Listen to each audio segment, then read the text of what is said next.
শুভ দুপুর বন্ধুরা, আবার এলাম নতুন একটা ভিডিও নিয়ে। আপনারা আশা করছি সবাই ভালো আছে, আমিও ভালো আছি। এই যে আমার দুপুরের মেনুতে দেখুন কি কি আছে। পরশু দিনকে সেই উচ্ছে চচ্চড়িটা ছিল, ওইটা বার করেছি। কালকে তো খাওয়া হয়নি নীলের বাতি বলে। আর আজকে এই মাছের ঝোল করেছি ঢ্যাঁড়স, পটল আর আলু দিয়ে। আর এখানে কুমড়ো, আলু, এই পটল, ছোলা সব দিয়ে কুমড়োর ছক্কা আর কি করেছি। এইটা তরকারি করেছি। আর এই যে মেয়ের ওই টক আমের চাটনি আছে। আর এই দুজনের ভাত বেড়ে নিয়েছি। আর এই মেয়ের লেবু। এই হচ্ছে আমার দুপুরের মেনু। আপনারা দেখুন কেমন হয়েছে জানাবেন।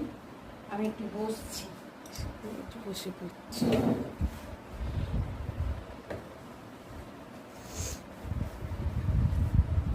আজকে অনেক বেলা হয়ে গেছে, 2:30 বাজে। রান্না করতে করতে অনেক বেলা হয়ে গেছে। বেলা করে অবশ্য আরম্ভ করেছিলাম। আপনাদের দাদাভাইকে অফিস পাঠাবার পর রান্না বসিয়েছি। রান্নাগুলো তো ভালোই হয়েছে, খুব সুন্দরই হয়েছে। আমার তো খুবই পছন্দ হয়েছে। তবে ওইটা আমি খুব একটা ভালোবাসি না। এই তরকারিটা ওই তরকারিটা ওই আর পটল দেয়া, তো পটল দেওয়াটাই।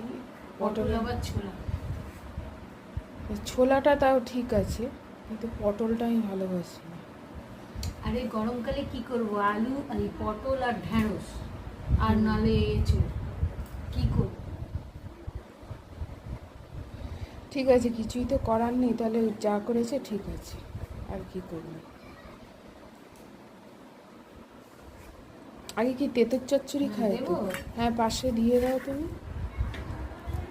দিতে থাকি, আবার কালকে এটা থেকে যাবে। আবার কালকে থেকে যাবে? বাকি খাইনি, বাকি খাবো। এত কিছু তরকারি হলে তখন ভাতটা কম হয়ে যায়।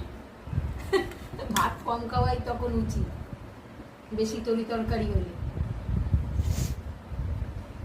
সবকিছু। আর তারপরে অনেকটা বেলা হয়ে যাচ্ছে, তো অত বেলায় অত কিছু খাওয়াও ঠিক না। বেলাটা হয়ে যাচ্ছে কারণ এই এত কাজ করা।